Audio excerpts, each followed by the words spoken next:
Hey, what is up guys? Welcome back to the channel and welcome back to Gran Turismo 7. So first of all, I do want to just do a quick apology for not being around for the last few days. I have been kind of busy doing other things in my own personal life. But I am back, this time with a bit of update news. I think as we all know by now, Kaz headed over to Twitter about a day early than usual to basically announce that there's 3 new cars coming with the next update 1.35, which will be dropping next week. Probably on the Thursday as usual. It was just the announcement was a little bit earlier by probably a day or two. So these new cars that are coming to the game were actually rather quite easy to guess and predict, and then I did follow on probably quite earlier than usual to basically confirm the announcements. So we'll go through them car by car. I'll give you my thoughts and opinions on each of them, and we'll start off with the main one that's at the front of the image, which is going to be the Aston Martin Valkyrie, or Valkyrie, whatever you want to call it. Absolutely a pretty awesome car. Now, the kind of thing that I guess irks me about this car is the fact that we've got the Vulcan. Obviously it's one of the invite cars, and it's kind of the same situation we had with like the Bugatti Chiron and the Bugatti Veyron. Obviously for me, these are kind of the cars that, you know, realistically, okay, in real life are going to be sort of invite only, blah blah blah. You need to kind of add a bit of credentials with these companies. However, you know, the 2 new, I guess, awesome sort of hypercar models come in and they're not going to be invite only. So for me, this kind of makes the invite system pretty irrelevant at this point in the game's life cycle. So yeah, overall though, absolutely awesome car. You can pretty much instantly tell it's the Valkyrie, mainly from just kind of looking at the image. If you've ever seen the look of the Valkyrie, which you see in the background now, it's a very distinct looking car. Again, I was kind of expecting a bit more of a Le Mans sort of vehicle, with obviously the 100th anniversary race just taking place, maybe something like the Toyota GT1 or something like that. But no, it's I guess the closest thing to that in terms of hypercar potential, which is going to be the Aston Martin Valkyrie. So pretty good addition. I think I'll have a lot of fun with this one.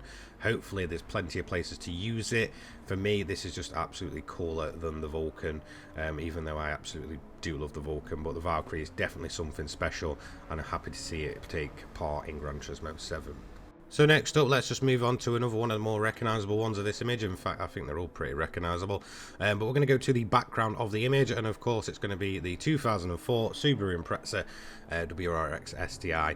Now, this generation of Impreza, kind of the Blob Eye, Bug Eye and Hawkeye, for me was kind of the last great Subaru Imprezas. Not my personal favourites. The kind of original generation of Imprezas will always be a timeless classic in my opinion, but these ones aren't too far off. After that, for me personally, the Impreza kind of went on a bit of a downward slope in terms of just styling and overall appeal. That's not to say they're terrible cars, they're just not as kind of legendary in a way as the kind of, you know, proper, I guess, WRC machines that most people will recognize essentially from, you know, back in the day. So yeah, I mean, pretty awesome addition. Again, this will probably please a lot of people. I think there's a lot of people, when I head over to Twitter and the new cars are usually kind of spoken about or kind of launched, that will you know, go ahead and be like, oh, where's the Evo, or where's the Impreza, this, that and the other. And yeah, well, you're going to be quite happy with this one then, in terms of the update for the, you know, you kind of JDM fans and such, which I am, I guess, in a way myself one. But yeah, great addition. Again, will it be usable? Probably. It'll probably be very good to kind of customize and get it to set PP limits and such. So yeah, good addition to the game. And finally, we have another one that a lot of people seem to be asking for, and I'm, you know, quite surprised at it in terms of, you know, the models of this car. But yeah, we have the basically Evo 3. Again, I do apologise for the image quality. A lot of the ones when I was searching them up were heavily modified, and this is close to standard as I could get. So the Mitsubishi Impreza, Mitsubishi Evo 3 will be coming to the game. In terms of its specific year and model, I'm not quite sure. I'm going to assume it'll probably be like a 95 GSR and such. Again, great addition to the game. It's another one that kind of gets asked a lot for on Twitter, as well as the kind of, you know, standard Evo 7s, Evo 8s and such. But again, older evolution. Absolutely love these models of cars, to be quite honest. Again, it's one that I kind of grew up seeing in a lot of motorsport and kind of around the Japanese car scene, you know, way back in the day.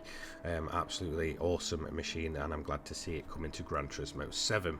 So there we have it. Those are the 3 brand new cars coming with update 1.35. Overall, I'm actually rather quite looking forward to this kind of group of cars. I think there's a nice selection. I think it's still a bit of a shame that there's kind of only 3 of them. You know, from what I heard at the end of last year, they wanted to kind of aim for around about 60 cars a year in terms of the update.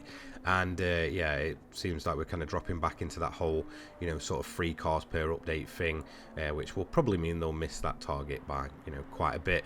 Bit of a disappointment that we don't have anything, you know, specifically kind of classic Le Mans to celebrate the 100-year anniversary. That's just kind of, you know, been and gone.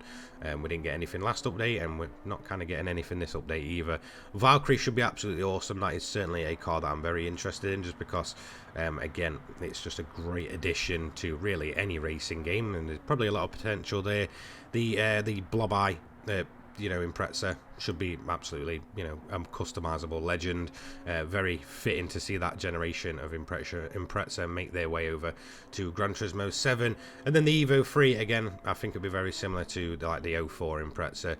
Customizable, a lot of tuning potential. Should be a fairly good time, especially if you're a tuner. No race cars at either this update, which is a bit of a shame. I'm still wanting those to kind of get updated.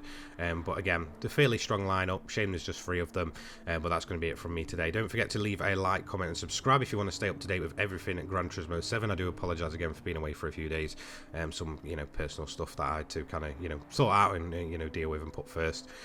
Yeah, I'll have my Patreon down in the description below. I've just started one of them up if you do want to donate between videos and such and keep the channel afloat. That would be absolutely awesome, as well as my Twitter, Discord. If you want to join in there, they'll all be down there. And I will see you later on, guys. Have a fantastic day. Peace.